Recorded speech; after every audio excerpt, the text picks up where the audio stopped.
right, so today we are in Are You Covenanted, Part 32. Are You Covenanted, Part 32? And we are going to continue in our journey through the book of Proverbs and learning and breaking down some of the key phrases and terms that are being used here in Proverbs chapter 5. A reminder for everyone who, especially if you're new listening to this, that we're dealing with the idea of covenant from the understanding that a covenant is an agreement, usually formal, between two or more persons to do or not do something specified. Okay, in our case, what we're looking at is the covenant between Yahweh and mankind, which was given at Mount Sinai, Exodus 19, where he said, if you will obey everything that comes out of my mouth, if you'll do what I say, I will take care of everything else. I'm paraphrasing, but that's essentially what he said. I will accept you and take you as my people and bless you abundantly in all areas of life. That was the Now, of course, when the covenant is between Yahweh and mankind, there are conditions attached to that oath on the human side. In other words, there's no expectation that he'll break his word, but there is a possibility we'll break ours. And so there are consequences. I know we don't like that idea that there are consequences, but he lays out the consequences so that there's no issue in terms of saying, but I didn't know. Well, no, he explains. He says, if you obey, you get this, this, and this. Deuteronomy 28, Leviticus 26, you have places where he explains it all out there. And then you've got places where he also then says, but if you don't, then you get this, this, and this. The blessings and the cursings as we understand them when we study them out. So now we got to Proverbs, and what we started understanding in Proverbs is that there was a connection here between wisdom, knowledge, and understanding in our keeping of covenant. That we needed to have these three elements involved, and we started to understand how they play into covenant keeping. Wisdom, knowledge, and understanding. Okay, now, the wisdom we understand is the wisdom from above. It's his wisdom. Knowledge is relational, that we needed to have a relationship with him and with what he was instructing us to do, and in the covenanting. And understanding, it was his understanding, not ours. See, so we had it bookended that way. It's wisdom and understanding are both his. We need to understand things the way he understands them. We need to have the wisdom that comes from him. And in that, it builds a relationship, a knowing, an intimacy with him. Because if you don't have his wisdom and his knowledge, then you have the wrong understanding. His wisdom and his knowledge, understanding, you have the wrong knowledge. You have the wrong relationship. You don't have the relationship you think of. I said that wrong 3 times. Let me try it again. If you don't have his wisdom and his understanding, the knowledge or the relationship you think you have will not be what you think it is. You'll think you have a relationship that you really don't have. Because without his wisdom and understanding, you will be in error about what he's all about. And that's what we don't want to be. We don't want to be in a confusion or in a false understanding of what he's doing, why he's doing it, and where he's going, and what he expects from us. Okay? So there's a huge piece of this covenant keeping, because you know what? I think there's a lot of people out there that think they're covenant keeping, but they think they have a say in how that covenant looks. And they have a way of changing, manipulating, and bending and twisting that covenantal idea to their own image. But he says over and over again, we looked at it last week, no, it's my wisdom, it's my understanding that determines what's going on, not yours. And we've said, just like the person who said, Lord, Lord, Master, Master, and he said, get away from me, I don't know you. Those people were in that middle ground of knowledge, but they didn't have his wisdom and his understanding, and they were in error. So they had a relationship, just not the one that they thought they had. Remember, I said this before. What determines whether or not you have a relationship with him is not whether you think you do, it's whether he thinks you do. And that's a really important one. You can put that one on a t-shirt, okay? It's not about whether you think you have a relationship. How many of you thought you had a great relationship with the Messiah when you were in the church? Only to find out you didn't have quite the thought of the relationship that you thought you had, did you? You had an emotional thing going, and it was hard to recognize that. He says, and John says anyway in 1 John, if you say you know him and have a relationship with him but don't keep his commandments, you're kidding yourself is what he says. I don't like the word liar there translated the way it is because it sort of has a connotation that you're doing it on purpose. I would kind of word that as, well, you're kidding yourself, you're fooling yourself. You're walking in a lie. You're not in the truth there. Because then he says, if you do that, then the truth or Yeshua is not in you. And so you had a relationship spark or beginnings when you were in the church. But as far as the relationship that he desires, you didn't have one of those. You were very much in that place of, Lord, Lord, and he goes, You recognized him as you know who he is. Like they actually went and found Yeshua and said, Lord, Lord. So they didn't go to the wrong person, didn't go to the wrong being, but he said, but I didn't have the relationship that you thought I had with you because I expected different behavior out of you. A covenant has in it an expectation of doing or not doing specified things. If you're going to be in a system that has said those specified things have been done away with, then how can you have a relationship based on those specified things? Well, they change it around. It's a new type of relationship based on different things. And that's when he said, I never decided that, you did. We can't do that. We can't decide what determines the relationship. He does. Okay? Now, that's the uniqueness of that relationship. Look, when you get married, you and your spouse can decide what your relationship will look like. You negotiate that, you discuss it, and then you agree. Okay? When we work with Yahweh, it's not one of those type of deals. He says, I am offering you this. It's non-negotiable. You don't have to take it, but it's non-negotiable. This is what I'm offering. Okay? So we don't get a say in that. And that's only because of all the beings in the universe, he's the only one that's perfect and right. So why should we have anything to say about that when we're so flawed and wrong? Why should that which is flawed and wrong tell that which is perfect and right what to do or how to do it? That one doesn't make any sense at all. But we think we should do that. All right, Proverbs chapter 5. Okay, so we were starting, and we'll go back to verse 1 again because we're trying to get back to verse 5, but we've just got 4 verses to read first. My son, listen to my wisdom, there it is, and incline your ear to my understanding. We covered that a lot last part. So as to watch over discretion, and your lips guard knowledge, to guard the relationship. See, what we say can mess up or defend and guard after that relationship. He says, for the lips of a strange woman drip with honey, and her mouth is smoother than oil. And we talked about the smooth things and how that could be tempting and drawing us after that which looks good but isn't. But in the end, she is bitter as wormwood, sharp as a two-edged sword. Now, get to verse 5, because we covered all those first 4 verses last time. In verse 5, it talks about, but in the end, okay, that she's bitter and wormwood, etc., her feet go down to death. So her wisdom, the words and things that are coming out of her honey dripping lips, etc., is going to go down to death. Her steps lay hold of the grave. She does not consider the path of life. Her ways are unstable. You do not know it. Okay? You do not have a relationship with it. You should not be going into that level of relationship. Remember, knowing is relational, not informational. So let's deal with these 2 ideas in verses 5 and 6. The idea about the feet going down to the grave and the idea of her ways being unstable. Let's remember again in Proverbs 14:12, you can turn a few pages over. There's a way which seems right to a man, but its end is the way of death. Okay? So here we are, that there's a woman who's trying to lead you away from, remember, we're comparing and contrasting, my son, listen to me, with, by the way, there'll be this sweet, honey-lipped, wonderfully sounding, enticing other idea.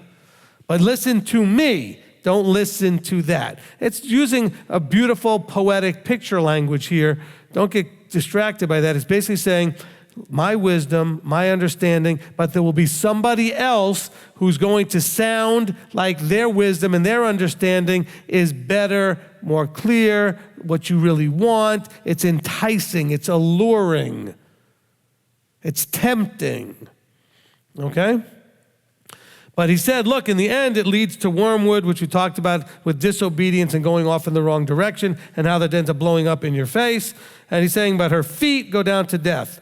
Her steps lay hold of the grave. Her feet go down to death. So when you see the word feet, it's trying to talk about our halakha, our walk.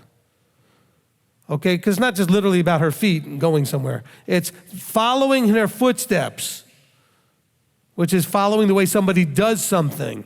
Doing things the way she does them is going to lead to death. And by the way, why do we want to do what she's doing?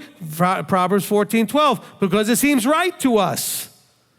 It doesn't seem right to him, but it seems right to you. There's a way that seems right to a man, but it doesn't work very well. It leads to death. So we choose this honey dripping, whatever the imagery is supposed to give us, this other way of doing things, this other instruction, this other path. We give it credence and we like it because it seems right to us. That's where we end up in a big problem. You got to get that I, me out of it. Don't filter things through you. Filter them through him. My son, listen to my wisdom, incline your ear to my understanding. That's where we need to stay in verse 1 of chapter 5. Incline our ears to his understanding. Listen to his wisdom. Do not get involved with your own wisdom and your own understanding or somebody else's. And some of you will be like, oh, but the problem is that she's teaching wrong. Yeah, it's a problem for her. And it's actually not a woman literally. It's a metaphor of that which would entice us, that which would draw us away. So whoever's doing this instructing and teaching, remember, don't blame them. You liked it. You desired it. It seemed right to you. That's why you went in that direction, because you filtered it through you and said, I like that better. That way makes more sense to me. I prefer that. I didn't like the way the anointed appointed was delivering it, which, by the way, happened to every one of them. That's why they killed the prophets, killed everybody, okay? Because they didn't like when the anointed appointeds delivered it straight from Yahweh's mouth. Because you know what? Watch the way they delivered it. Do you hear things like, we'll take Jeremiah, okay? Or Isaiah. In Isaiah, we have him saying things, listen, Yaakov, you maggot. Oh, that doesn't sound like honey dripping lips. How about Shaul saying, you stupid, foolish Galatians? Nothing honey dripping about that either, okay?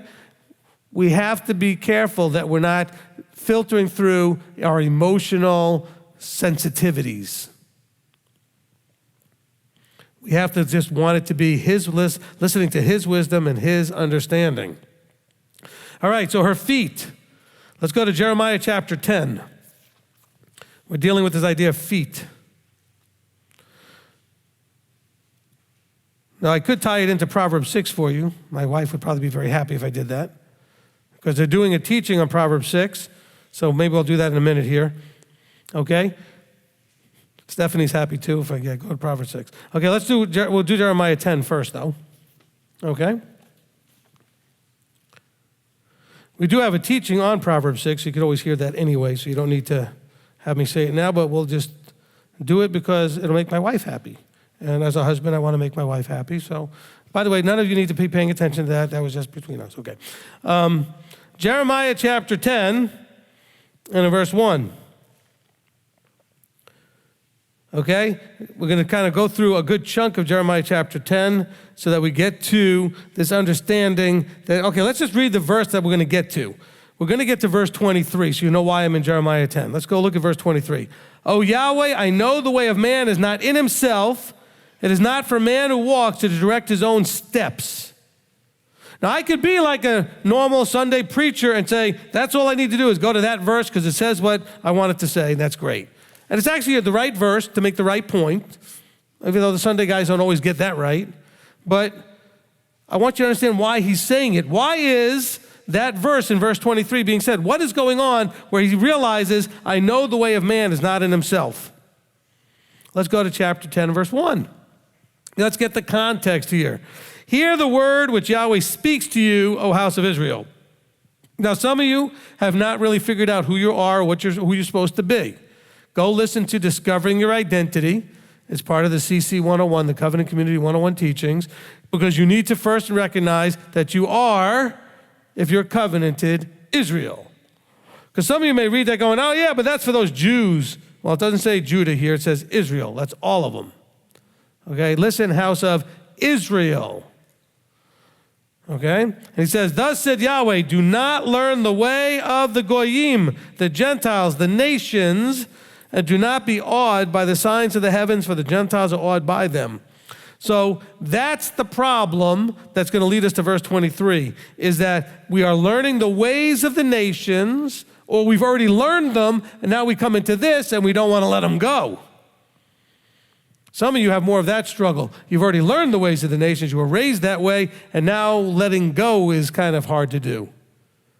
Okay, letting go is the challenge. Releasing those emotional ties to the ways of the nations. Remember, we have a teaching called "Do not do as they do." There's a lot of verses in the Tanakh, especially in the Exodus story, going in through Exodus, Numbers, and Leviticus, etc., where he says, "Do not do as you travel through the lands of the Gentiles to the land itself." He says, do not learn their ways. Do not do as they do to their Elohim. Do not do that to me. And so he especially doesn't want us to learn their behaviors and how they treat that which they worship. Because they all worship something. And he says, don't worship me the way they worship their gods. Okay, now, that being said, as we're looking here, he's saying, so don't learn. He's saying it again in Jeremiah. This is also previous. In Moses' time, they were saying this. Nothing has changed.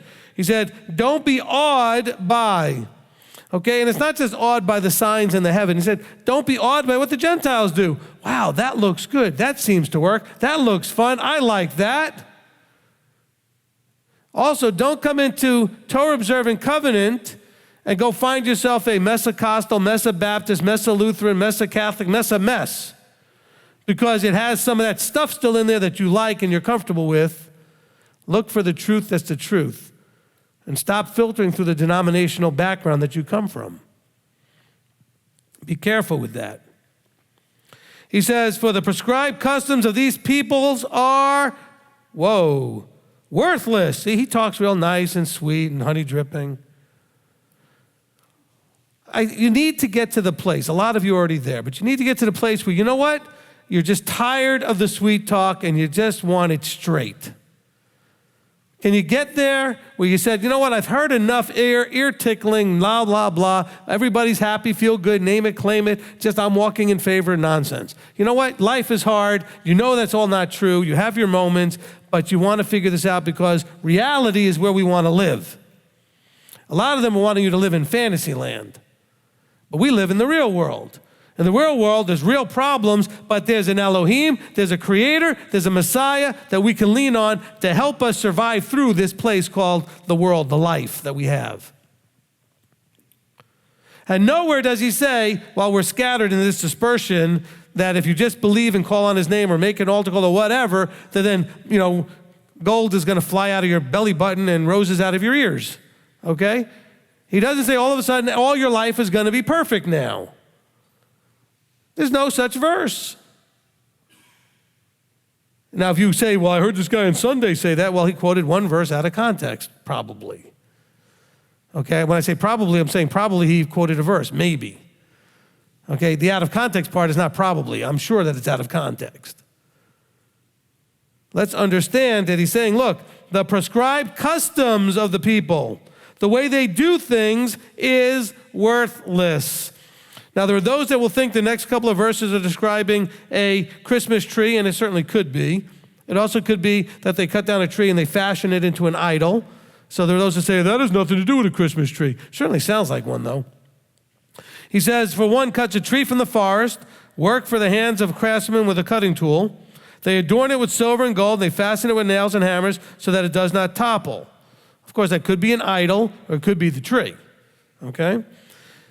They are like a rounded post, and they do not speak. They have to be carried because they do not walk. Do not be afraid of them, for they do no evil, nor is it in them any to do good. Nor is it in them to do any good.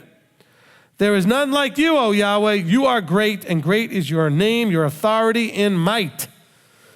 Who would not fear you, O sovereign of the nations? For this is your due, for among all the wise men of the nations, and in all their reigns, there is none like you. So he's trying to give us in here, just like we were reading in Proverbs, a contrast. Almost from Genesis 1 through Revelation 21, 22, when we get to the end of the book, What do you see? A contrast between their way and his way, your way and his way. Fear and doubt versus trust and belief.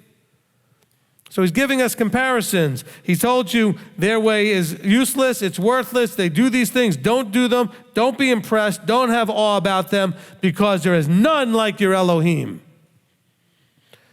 See, but they claim their Elohim is just like yours. Not so. He says, they are both brutish and foolish, and destruction of worthlessness is the tree. Silver is beaten into plates, it is brought from Tarshish, and gold from Uphaz. The work of craftsmanship of the hands of the smith, draped in blue and purple, all of them are the work of skilled ones. But Yahweh is truly Elohim. He is the living Elohim and the everlasting sovereign. At his wrath the earth shakes, and nations are unable to stand his displeasure. Look, what is going on here in chapter 10? They are literally dealing with a continuous problem with idolatry in a literal sense. Do we have a literal problem with idolatry today? No. People are not generally making physical things and praying to them within the covenanted people. This is going on with covenanted people here in Jeremiah. But we have another type of idolatry where we elevate people, teachers, or other things above Yahweh and what Yahweh says. So we make the same mistake. It just takes a slightly different form.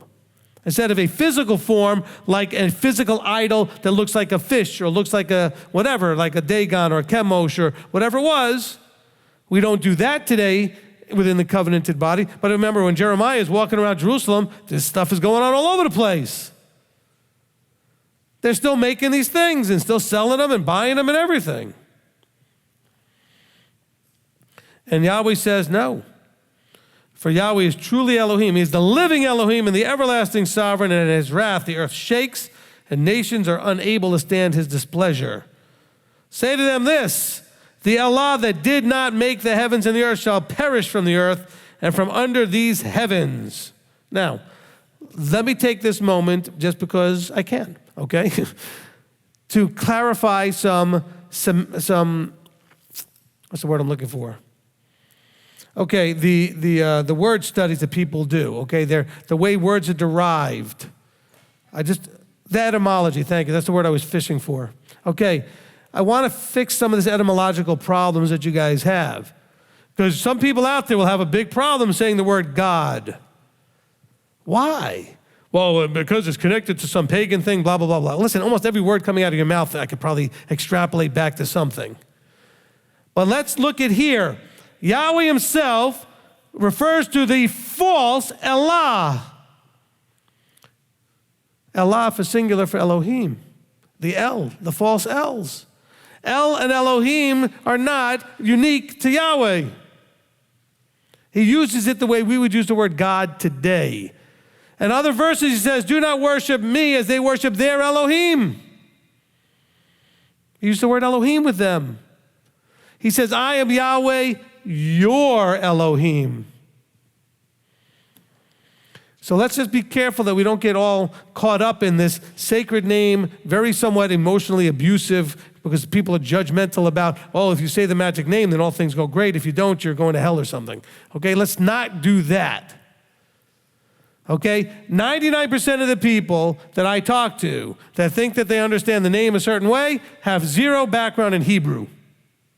Zero. Or 2 Israeli friends in a blue letter Bible. Some of you know that joke. Okay, so it's just there's no understanding of the language. So let's not get caught up in that, if I say Lord or if I say God, oh, no, that's not a problem. It's referring to, in the language we speak, either the master or the Elohim, or the one that's worshipped. Now, we know who the true one is, but we still refer to him as Elohim. He refers to himself as Yahweh Elohim. So let's be careful with that, okay? Because here in this verse, you see him doing it very specifically. He says very clearly, the Allah that did not make the heavens, that's the false ones. And the earth shall perish from them, that did not make the heavens and the earth shall perish from the earth from under these heavens. See, this we have to understand. So we don't get all caught up in beating each other up because, oh, you said that. No, let's not do that. Okay? I think we all did, after hearing beware false prophets, know that we should call him Yeshua and not call him the other name, and there's reasons for that. Not just because it's not his name, not just because it's etymologically wrong, but because it's being used for a nefarious purpose. If you don't know what I'm talking about, go back and listen to the teaching, beware false prophets. Okay, but this is what we need to understand. So there's a contrast going on here. So he said, they did not make. And then verse 12 is referring back to Yahweh. He said, but he has made the earth by his power. He has established the world by his wisdom and has stretched out the heavens by his understanding. Everything is in his order for his purpose. When he makes his voice heard, there's a roaring of waters in the heavens, and he makes vapors rise from the ends of the earth. The lightnings for rain he has made, and brings wind from his treasuries. Everyone is brutish in knowledge. Every smith is put to shame by his idol, for his molded image is falsehood, and there is no spirit in them. They are worthless, a work of mockery. In the time of their punishment they perish. Now hold on here, let's understand again. For us today, as always, when you read stuff that was from thousands of years ago, you must be looking at it from the point of view of two things. One is, what was really going on? Why was it being said and everything? The other part of it is, what in it relates to me now? What part of this has to do with me now? And the answer here is, what are you doing in your life that's like this, without the physical part of it being a physical idol, but are you putting other ideas, thoughts, teachings, religious systems, whatever it is, belief systems, above what Torah says? Above what Torah says. This could look like what the Adventists do with Ellen White. This could look like what the Jews do with the Talmud. This could look like what the Catholics do with all their catechisms and other things and the writings of Paul. Okay, we can elevate stuff above what Yahweh said. We have to be very, very careful that we're not doing that. Okay? Because that's the trap. Yahweh says very clearly in Ezekiel 22, we've read it many times, there are those out there that say, thus said Yahweh, when Yahweh hadn't said. That doesn't mean traditions are all bad. It doesn't mean our understandings that are coming from this information are all bad. We just got to be careful we're not elevating it to either A, be claimed to be Yahweh said it when he didn't, or B, use it as a means to undermine something Yahweh did say. Very, very important. By the way, that would eliminate the entire Christian teaching of the law being done away with, because that flies in the face of something Yahweh said. Yahweh never said the law was done away with. Nowhere. As a matter of fact, he spends a lot of time wasting a lot of breath apparently telling everybody the law is the law. You must guard it, keep it, love it, follow it, honor it, submit to it, 500,000 times between Genesis and 2 Chronicles. Well, if your book is different from Genesis than Malachi in the Old Testament. It's completely irrational for us to read this book, except that we were brainwashed and indoctrinated and well-churched. It's completely just insane that we could read the New Testament if we really knew the Old Testament and say that the law could possibly be ever done away with. Because you read the Old Testament, it is the basis of the relationship. And by the way, John tells us that in 1 John. It's the basis, the core of the relationship. If you say you know him and don't keep the commandments, well, then you're not really knowing him. You don't know him. So let's keep that in mind as we go through this. And so as we're going to eventually get to this idea of how we put our feet. Because when we get distracted, when we get ear tickled, when we go after that honey dripping, whatever it is that entices us, we will then walk different. And that walking different puts us on a different path. Remember the image that I've taught you many times about the path that leads from where you are to the kingdom door. And while you're on the path, you're covered by the canopy. Yeshua's blood covers you. His mercy, his compassion covers you while you're walking on the path. Because you're going to make some mistakes, but you're on the path. But you know what? The path could turn off to the left or the right and look like you're still on the path, but you're not. Anybody ever follow somebody, get distracted for a minute, and then, not, especially at night, then realize, wait a minute, I'm following a different car now. Anybody ever do that? I've done that. And then you're off in a wrong direction going, uh-oh, I don't know where I'm going, and I'm no longer behind the right car. But you thought you were on the right path, though, didn't you, when you were doing that? So the path doesn't split necessarily, but if you get distracted, you may never know. You're on a different path all of a sudden. You never know. Just off to the side. And you're no longer headed to the kingdom door. But it seemed right to you, but it leads to death. Only one path leads to life. You got to stay on that path, the one that leads to life. And so he's trying to make a case here before we get to verse 23 to say, look, there are the false ones that are going to tempt you. He says, don't be awed. Don't be all impressed. Don't be wanting to do what they're doing. He is the only one. He is mighty. He is awesome. He set everything in motion. How could you even compare this dead tree that was cut down and fashioned in wood to something with the creator of all things? You can't make him. You can make an idol out of stone, out of wood. You can't make the creator. He made you. It's like all those people out there saying, you got to claim Yeshua, you got to claim Messiah as your personal Messiah, your personal Savior. And I've always said, stop that. He's not your personal anything. You're his personal something. He died, bought, and paid for you. What did you do to get him? Well, I made an altar call. So what is he, a genie now? You got to make an altar call, you rub the genie thing, and now he's got to do stuff for you? What are you, crazy? That's just nuts. He died to pay for you, to buy you. You are bought and paid for. But Paul tells us that in 1 Corinthians. Do you not know that you're bought and paid for? Why do you think otherwise? Because we're so self-possessed. Everybody wants to know, I think that person had a demon. No, you got you. You're already possessed. Forget about a demon, you're possessed with you. And by the way, that's worse than a demon. You're possessed by you. Got to get you out of the way. The I, me is what's killing you. It's what's screwing up your whole life. Get that out of the way, things will work better. Everywhere that I struggle, everywhere I've ever had a problem, it's because I got in the way. Somehow it became about me, what I wanted, the way I thought, the way I wanted. Me, I. That messes everything up. There's the way that seems right to the man. I think, I know, this is the right thing. Boom, leads the wrong way, goes and blows up in your face. Let's remember that. He says, back to verse, as we're going through this, notice that he calls the other things brutish. Brutish. What does he mean by brutish? In other words, he's trying to give us a comparison in the light and shade and the different comparison of the finesse and the brilliance and the artistry with brutish. Okay? So how can I give you an example? So you hear somebody with skill playing the keyboard, the piano, and somebody else walks over with fists and just starts banging on it. Okay?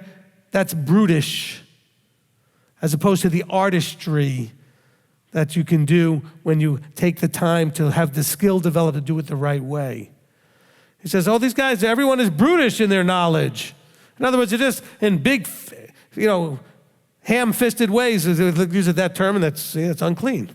See, that's a word we always use as a phrase, in these big-fisted ways, but we do these brutish things, and we think we're so smart. Because we can't see the intricacies, the brilliance, the delicate way the Creator is controlling and has authority over everything. We can't see it because we're brutish. He says that all the time in here. Then he goes, in verse 15, he says, they are worthless, a work of mockery. In the time of their punishment they perish. The portion of Yaakov is not like these. I have separated you from the rest of the world, the Goyim, the Gentiles, and called you my people. Your inheritance, your future is not, the portion is not like these, for he is the maker of all, and Yisrael is the tribe of his inheritance. Praise Yah. Yahweh of hosts is his name. Gather up your bundle from the ground, you who live under siege. For thus said Yahweh, see, at this time I am hurling out the inhabitants of the land and shall distress them so that they feel it. We have a problem as human beings. One of the problems that, well, we have lots of them, obviously, but one of the problems we have is we tend to have a real problem with consequences, either having them happen to us or allowing them to happen to others that we care about. Because after all, we know that they will suffer in the consequence. But you know what? You may be undermining the Father's whole plan by allowing them to have a consequence, because the consequence is supposed to do this. It's supposed to, so they feel it. He said, I'm distressing them so they get it, because I've been dealing with them since Exodus and they still don't get it. Because I gave them the commandments, and the first one said, I am Yahweh, and the second one said, don't make idols. And they're still doing it. So guess what? I'm going to allow them to go through something where they are going to feel it. You got to let your children go through stuff sometimes. You got to let other family members go through stuff sometimes, because sometimes they need to feel it. It'd be nice if they didn't. You'd save them a lot of strain, stress, pain, tears, anger, whatever. You would save them a whole lot of heartache, but they won't listen unless they feel it for themselves sometimes. And so you have to allow the consequences. He's saying, look, I am at this time, I am hurling out the inhabitants of the land and shall distress them so they feel it. Because up to this point, I've been coddling them, they've been getting away with stuff, and I'm done with that. They need to feel it. And here's Jeremiah trying to warn them about Babylon, and yet the Assyrians had already taken the northern kingdom away, and this genius group, by the way, remember we did that teaching called What Are You Thinking? Don't be wondering and calling these guys names like I just did without saying you're seeing yourself also. Oh yeah, these guys are acting the fool right here, but so do we. So don't have a problem looking at them and saying, that's dumb, but then look at yourself and go, okay, and how am I doing the same thing? Are we clear? You're allowed to recognize that what they're doing is dumb, but also recognize you do equally dumb things when you act like they act. That's why Paul says all this stuff was written for you as examples, because we tend to be just as dumb. That's why I did the teaching, What Are You Thinking, right? Now, so he says, look, I need them to feel it. Woe to me for my breaking, my wound is grievous, but I say, this is my sickness and I bear it. My tent has been ravaged and all my cords have been broken. My children are gone from me and they are no more. There is no one to pitch my tent anymore or to set up my curtains. So now people are going to all be freaking out. They're losing everything, for the shepherds have become brutish and they have not sought Yahweh. So now here's another connection between brutish and trying to do it your way. See how I connected it before, and here it's endorsed here. And again, I'm just reading through it, allowing the Ruach to give me some insight, and then here's a verse that backs up everything I just said. The shepherds, the teachers, the people that are there to lead have become brutish. They have not sought Yahweh. They've leaned on their own understanding. Well, we have verses that say, do not lean on your own understanding. And all their flock are scattered. Therefore, they did not understand. They didn't seek Yahweh, so they didn't understand. My son, understand my wisdom. He says, my son, incline your ears towards my understanding. He said they did not understand. Why? Because they tried to understand it their way, not his way. He says, and all their flock scattered. Things can only hold together with structure. Things only hold together with structure.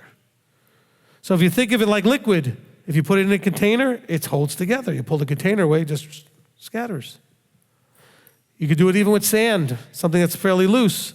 You put it in a container, it's fine. You take it out of the container, it just scatters. We're just like that. We need structure. He's saying, look, we got to start off with the beginning of structure, getting underneath and in line with our Creator, and not going and seeking it in other places. But there's a problem also with the teachers, the shepherds. They become brutish. They've not sought Yahweh. See, it has come. By not sought Yahweh, by the way, that doesn't mean they don't pick up the book and read the word. It means that they're picking up the book and trying to interpret it in their own understanding instead of submitting under his understanding, because they have an agenda of their own. You all should know this. You can pick up this book with an agenda and find whatever you want. There's a verse that will help you make your case for anything. Just figure out what you want and go look for verses that back it up. You can. It won't be in context. You won't be finding, the book doesn't actually endorse everything that you can think of, but if you look it up and you take it out of context, you can have the book say almost anything. See, it has come, verse 22, the voice of a report and a great shaking out of the land of the north to make the cities of Yehuda a waste, a habitation of jackals. In other words, Babylon's coming.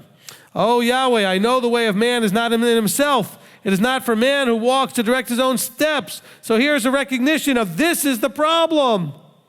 So all this that's going on in chapter 10 is this reason right here, where because we don't know what we're doing, we tend to be awed by things we don't need to be awed by, impressed by things we don't need to be impressed with, and then we seek after or get under that mess.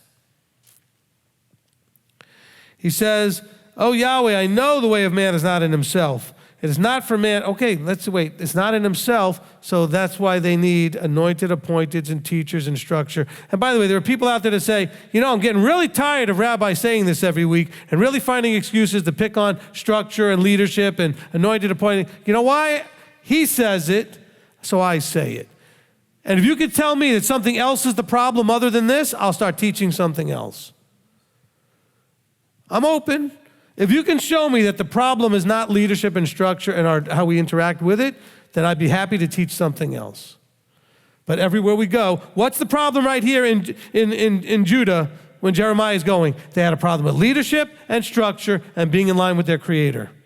The Creator was leading them in a direction, and the leadership was going in a different direction. And the people were going in a whole other direction. So, if you could give me look, it's like the joke I told many years ago and many times where the pastor or the rabbi, whatever, gave the same message 3-4 weeks in a row. And finally people thought, hey, it was a great message, but after 2-3 times, somebody needs to go tell that guy he may have Alzheimer's or something, maybe he just doesn't know what he's doing. And the answer was, when you start doing it, I'll stop teaching it. And I know some of you I'm preaching to the choir, so to speak, but the body, since the beginning, has had a leadership structure problem all the way to, Rabbi Tom taught about it 2 weeks ago, all the way back to Adam and Chava. There was a leadership structure problem. Adam did not, and Chava did not act appropriately in that structure. All problems essentially come back to that. And I'm not just saying it. He said it right here. He said the shepherds have become brutish, so the shepherds have dropped the ball. And people are making idols, and they've dropped the ball, and it is not in man. Oh, I don't need a teacher. I just have the Ruach teaching me. No, I'm sorry, it is not in you to figure this out. Oh, but the Ruach is interacting with you, and you don't know what's the Ruach and what's you. You are going to have a problem, and if you don't think, look, you could just say, this guy's crazy and ignore me. But I'm telling you right now, you are going to have a problem, whether you like it or not, whether you want to agree with me or not. I'm telling you that you're going to have a problem discerning the difference between what you want and what the Ruach wants. And you're going to interpret you as it. You're going to insist that you feel led of the Spirit when really you're led of you. Not always, but some of the things you're going to do and you're going to attribute to the Ruach leading you is not going to be the Ruach. Don't believe me, it's okay. But I'm telling you, I'm right. Because it bears witness in this book. And that's why there's structure. Because it's not in man to know which way to place his own feet or direct his own steps. O Yahweh, chastise me, but with right ruling, not in your displeasure, lest you bring me to naught. Pour out your wrath on the nations who do not know you, do not have a relationship with you, and on the tribes who do not call on your name, for they have eaten up Yaakov, devoured him, and consumed him, and laid waste to his home. Now, don't misunderstand verse 25. He's not blaming the nations. He's not blaming those who come and done these things to Yaakov. No, the blame goes to Yaakov for following it, submitting to it, joining with it. They were tempted and they gave into the temptations. The lips dripping honey is what's happening here. He's saying, look, pour out your wrath on the Gentiles who do not know you, and on the tribes who don't call on your name, on your authority, for they have, by doing what they're doing, and Jacob being weak, which is why in Isaiah he calls them weak, spineless maggots, they have given in and followed, and it devoured them and consumed them and laid waste to their homes. Had they submitted, none of this happens. Do we all believe that? You need to know that and believe that. If they had repented, anybody remember a place called Nineveh? If they had repented like Nineveh, the wrath would have been spared them. But you don't see them repenting, so he says, I'm going to bring you distress and you're going to feel it this time. By the way, isn't that consistent with many places where he says, and if they don't listen to me, I will pour forth and I will curse them more again. And if they still don't listen, I'll curse them again. If they still don't listen, I will curse them again. This is playing out exactly what he warned them of. They didn't listen, they get the curse. And shame on them. Go to chapter 11. The word that came to Yirmiyahu from Yahweh saying, hear the words of this covenant, and speak to the men of Yehuda and to the inhabitants of Jerusalem. And you shall say to them, thus said Yahweh Elohim of Yisrael, cursed is the man who does not obey the words of this covenant. So in case you're wondering, well, why is he over here in Jeremiah 10? What's it have to do with covenant? Because it's the setup to the verses in chapter 11. It's all about the covenant. This is all of what Proverbs is talking about playing out right here. They were drawn to the honey lips, and whatever it was that looked like their discretion was gone. The wisdom was gone. Their knowledge and understanding was gone. They went in the wrong direction. And he's saying, look, hear the words of this covenant. Say to them, thus said Yahweh Elohim, cursed is the man who does not obey the words of this covenant, which I commanded. Which covenant? Which I commanded your fathers. In case you're wondering, oh, he's just talking about the covenant right now with Jeremiah. No. Which I commanded your fathers in the day when I brought them out of the land of Mitzrayim from the iron furnace, saying, obey my voice. Oh, the covenant from Exodus 19 is still in play here. It's still the issue. And he's saying, tell them, cursed is the man who doesn't obey the words of the Exodus 19 covenant, the one that I commanded the fathers when they came to Sinai, and I told them, obey my voice, and you shall do according to all that I command you, and you shall be my people, and I shall be your Elohim. And all of this is in order to establish the covenant or the oath which I have sworn to your fathers, to give them a land flowing with milk and honey, not following the lips of somebody dripping honey. Don't go after what sounds good and it's sweet. That's sweet talk. Well, maybe that's a euphemism for sweet talk. Lips dripping honey. Don't be following after that sweet talk. That's something that makes you feel good. Tells you what you want to hear. He said, I did all of this in order to establish the oath which I swore to your fathers. And I answered and said, Amen, Yahweh. Jeremiah was like, it is agreed. And Yahweh said to me, proclaim all these words in the cities of Yehuda, in the streets of Jerusalem, saying, hear the words of this covenant and do them. For I earnestly warned your fathers in the day that I brought them up out of the land of Mitzrayim, until this day, rising early and warning, saying, obey my voice. No, so what's the rising early and warning? Did Yahweh actually do that? No, he sent the prophets who rose early and warned them every day. Don't do that. Don't do that. Yahweh's not going to be happy. You're going to bring the curses. Knock it off. Don't do that. And what they do to those wonderful speaking prophets, killed them. We don't like those words. Kill them. The me, I. Nobody wants to submit. It's not in us to want to submit. That's why submission is something that takes an effort, a conscious decision. Submission is not a natural thing. We don't just naturally submit. Again, we might have to define submission real quick, which is it doesn't come into play until you disagree with the one you're submitting with, the one you're submitting to. If you agree and you do what someone else says to do, that's agreement. That's not submission. If you do what somebody else says to do and you don't agree and don't like it and do it anyway, that's submission. Let's be careful and understand that. But it's submission because not it was imposed on you, not because you were threatened or abused or some other thing, but because you have chosen to trust. And we are a people that has very little trust. We don't trust ourselves. We don't trust each other. We don't trust our Elohim. We don't trust anybody, including ourselves. We have a real problem with trust. And why? Because it's been breached a million times in our lives. And so we have a real issue with trust. But that's what's going on here. He's saying, look, I tried to rise up early in the morning and warn you guys, obey my voice, obey my voice. But you got to trust him, because obeying his voice may not be easy in the world we live in. It'd be easy if the world was his world. If everybody did obey his voice, there'd be no issue obeying his voice. But they don't. And so we're awed and we're tempted and we're looking at the honey dripping lips and we're going, hey, that looks good over there. We want to please others. We want to please ourselves, and more than we want to please him. It gets tough. I mean, you know what? I get put in a hard position on a regular basis. People will call me up and essentially want me to say, it's okay under your circumstances to do A, B, or C, even though it breaks Torah, but it's so inconvenient and it puts you in such a hard place, so I should have some compassion on you. I don't have the authority to do any of that. So stop asking me to do that. For those who are listening, I just made a big smile, like, please.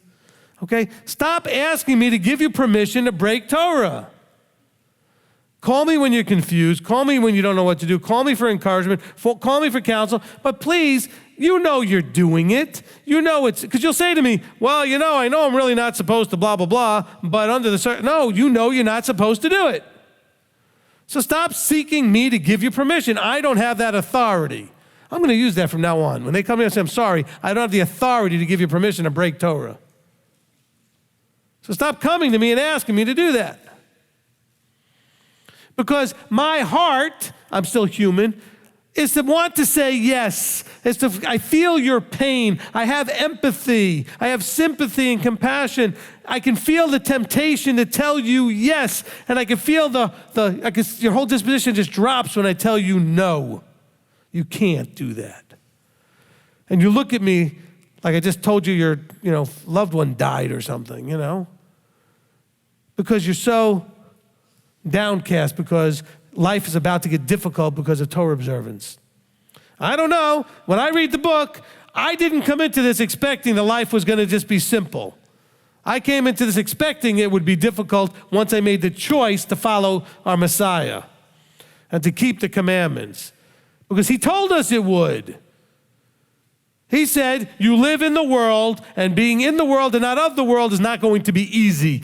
That's why the one thing Yeshua prayed for before he died was what? Father, these are my disciples. I want you to not take them out of the world, but I want you to keep them from the world. Even though he just trained them for 3 years plus, whatever it was. I know there's arguments at how long. He just trained them personally. But yet, he knew they were going to have to live in this place called the world. And that would be a difficult place to live in truth. So why do you act surprised when your jobs are in jeopardy, your lives are in jeopardy, your children are in jeopardy, your relationships are in jeopardy? Did he not promise you that would happen? He said, you pick me, you're going to be tested. How serious were you about picking me? By the way, husbands and wives, you're going to have the same problem. You pick each other, and then Abba's going to allow you to have so many fights and problems. You're going to wonder, why did I pick that person? Well, you picked them. Were you serious when you picked them? Is that really what you wanted? Oh, but you were in a hurry to get under that chuppah and get married. Now, some of you did make some mistakes. You got married too young. You didn't know what you're doing. But a lot of you thought you figured it out. You thought it through. But really, were you being led by the me, or were you really thinking it through? And were you willing to own everything that goes with that? Now, clearly, the reason that divorce is in there is available, and those of you that are watching are maybe freaking out right now, well, listen to the divorce and remarriage teaching, because we do make mistakes. But there are also those of us that didn't make a mistake. It's just difficult. It's hard. And it's not hard because you made a mistake. It's hard because you're in it. It's hard because they're in it. Wow, you brought two human beings together, stuck them under the same roof, and said, you got to be together forever. That's a formula for disaster right there. It's going to take a lot of work. We do not generally how many of you are still friends with the same friend since you were really, really little, and tell me you didn't have at least a few blowouts? Maintaining a long-term relationship is difficult because they are human and so are you, and that means each one of you is going to rub the other one the wrong way enough times till it blows up. It's going to happen. Now, you stick the two under the same roof. A man and a woman can't live together. A husband and a wife can. But in that relationship, the husband has to act different than just a man, and the wife has to act different than just a woman. And I was trying to tell us, we're not just people like all the rest of the world and the rest of the nations. We are a set-apart people, a covenanted people, so no longer can we just act like people. We have to act like Israelites who are covenanted. But if you stay a man and a woman who happens to have a certain belief, all right, so I'm a man who keeps Torah. No, you need to be a covenanted Israelite, and that's why you keep Torah.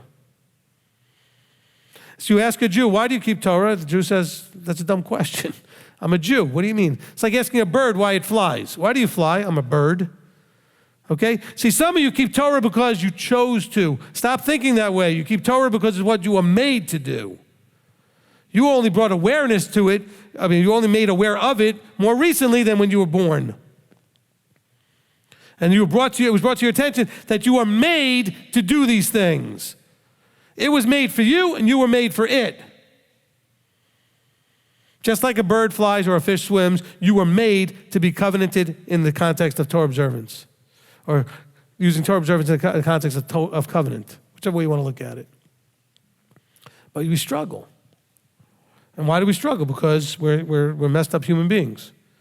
He says, proclaim all these words. He said, obey my voice, but they did not obey. This is now up to verse 8. They did not obey or incline their ear, but everyone walked in the stubbornness of his evil heart. So I brought on them all the words of this covenant, which I commanded them to do, and they did not do. So unless you know what was going on in Deuteronomy and in Exodus, what he said, and if you break these laws, this is what's going to happen. He says, don't get mad at me now. I had warned you. He says in verse 7, I earnestly warned your fathers.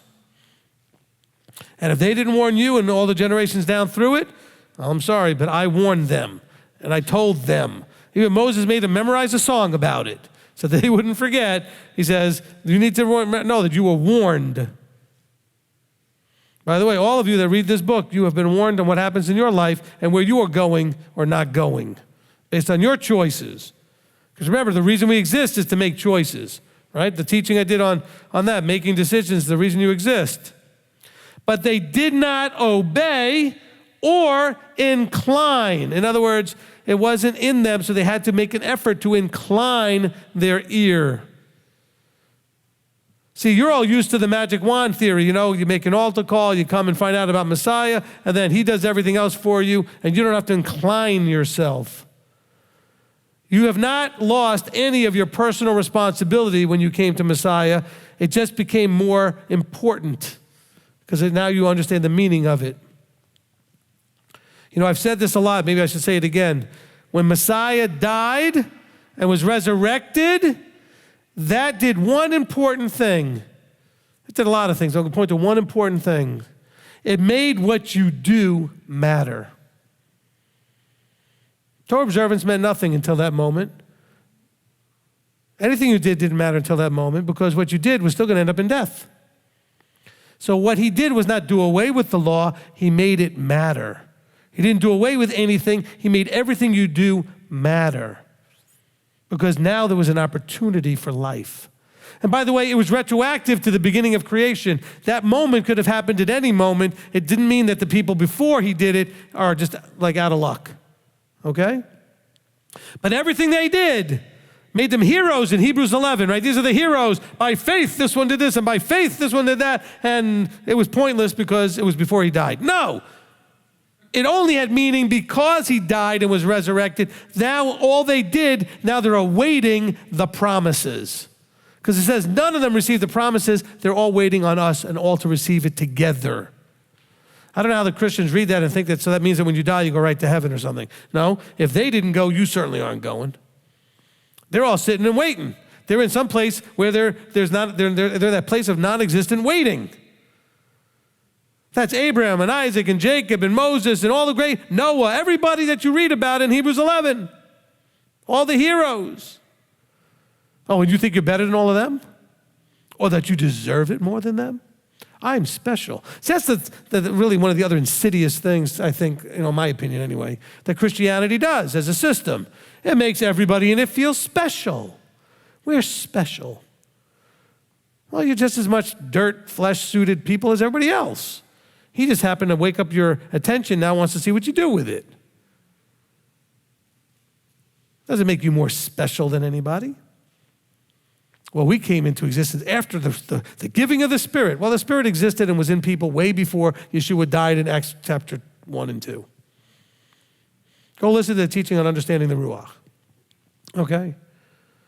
And so we have to understand as we go through these things, it's critical that we get in us this understanding that this is all about our not inclining our ears and walking in the stubbornness of, now notice the word there is evil. Our evil heart. Rabbi Tom defined it. I've defined it many times. He used my definition a couple of weeks ago. Evil is anything that goes against how Yahweh intended it to be.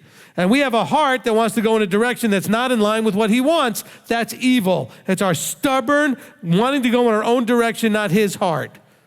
Okay, we'll kind of expand that a little bit to make it maybe a little clearer. He says, each one is walking in the stubbornness of his I want to do what I want, not what you want heart. That's really a better translation, in my opinion. He says, so I brought on them all the words of the covenant, all the curses. And that's why, in case anybody's wondering why this is happening, you brought it on yourselves. And he says, and I'm going to allow it to happen so that they feel it. They need to feel this. And Yahweh said to me, there is a conspiracy among the men of Yehuda and among the inhabitants of Yerushalayim. They have turned back to the crookednesses of their forefathers who refused to hear my words, and they've gone after other mighty ones to serve them. The house of Israel and the house of Yehuda have broken my covenant that I made with their fathers. Therefore, thus said Yahweh, see, I am bringing evil on them, which they are unable to escape. Then they shall cry out to me, but I shall not listen to them. Ooh. Not going to listen to them, he's going to listen to generations later. Because this is a punishment that they brought on themselves. They deserved it, they earned it, and it will be a future generation that he hears the cries of. And the cities of Yehuda and the inhabitants of Jerusalem shall go and cry out to the mighty ones to whom they burn incense, but they shall bring no deliverance to them at all in the time of their evil. For your mighty ones have become as many as your cities, O Yehuda, and you have set up as many altars to shame as there are streets in Jerusalem. Altars burn incense to Baal. And you do not pray for this people or lift up a cry or prayer for them, for I do not hear them in the time that they cry out to me because of their evil. Wow. Let this be a lesson to you. I get accused a lot of bad things about this kind of stuff. I have never said that you should only be friends with and interact with people that are in this particular group or organization. That is clear. Hopefully it's clear. I've never said it and never will say it. However, those that are doing the things they shouldn't be doing, and they're doing it on purpose, rebelliously, he says, sometimes he says, don't pray for them. They need to have the consequences. He's not saying don't pray for them that they won't wake up. He's saying don't pray for them to be taken out of the consequence. Let's be clear here. It doesn't say it. It's my interpretation, but it fits the context better than what you may have thought. He's not saying don't pray, Abba, let them learn their lesson, Abba, let their hearts change. He's saying no. He says don't pray against the consequence. See, but a lot of you, somebody will leave and you'll go and coddle them. And I don't mean just leave. I mean they'll attack. They'll do whatever they're doing to be rebellious. And you'll go and coddle them and you'll ask somebody to intervene on their behalf on their consequences. And no, there shouldn't be any consequences. But no, you're not going to learn if there's no consequence. There needs to be consequence. So he's saying don't pray against the consequences, because I'm not going to hear you if you do. Why should my beloved be in my house? She has done wickedness with many, and does the set-apart flesh remove you from your evil from you? Then you rejoice? So he's saying, look, in my house, they shouldn't behave this way. This is the consequence. Don't ask me to remove the consequence. Yahweh has named you, green olive tree, fair and goodly fruit with the noise of a great sound. He has set it on fire. All right, so we can end here. We'll just end here with this, okay? It makes the point that I want to make, and we're actually out of time. But this completes kind of the section here. But I want us to understand when he's talking about here and he's going through, is he's saying, look, it's the same thing we're reading about in Proverbs. The honey dripping lips, the temptation to being awed by other things not of him, and then being drawn to those other things not of him. He says that breaks covenant. We read chapter 10, and then in chapter 11, over and over, he says, this breaks covenant, this breaks covenant, this breaks covenant. And so we have to understand it's all about covenant. It's not all about salvation. It's not all about Torah. It's all about everything is in that context of what covenant is. And then everything flows out of that. Through covenant, you recognize where salvation is. Through covenant, you recognize where works are. Through covenant, you recognize where Torah belongs. It all is in the context of that thing called covenant. Amen? Amen. Okay, we'll pray. Father, we come before you. And Father, let us not be those that are walking and inclining ourselves to the stubbornness of our own evil hearts, but let us be softened to be yielding to your hand as the master potter, to be molded into the image of Yeshua, and to be yielding to your instruction and submissive to your authority. So Father, we just want to come to you and thank you and praise you and give you all the glory and honor for all the things that you've done in our life, the mercy, the compassion of pulling us out of the places that we've been into the place where we actually know you now. And we're starting to understand you, and we're inclining our ears to your wisdom and your understanding so that we are not leaning on our own. Father, we do not want to depend on the path that we understand that leads to death, but the path you've laid out that leads to life. So Father, we thank you. We praise you and submit ourselves to you in authority, in the authority of your Son, Yeshua, our Messiah. And it's in his name that we pray. Amen. Amen. Amen.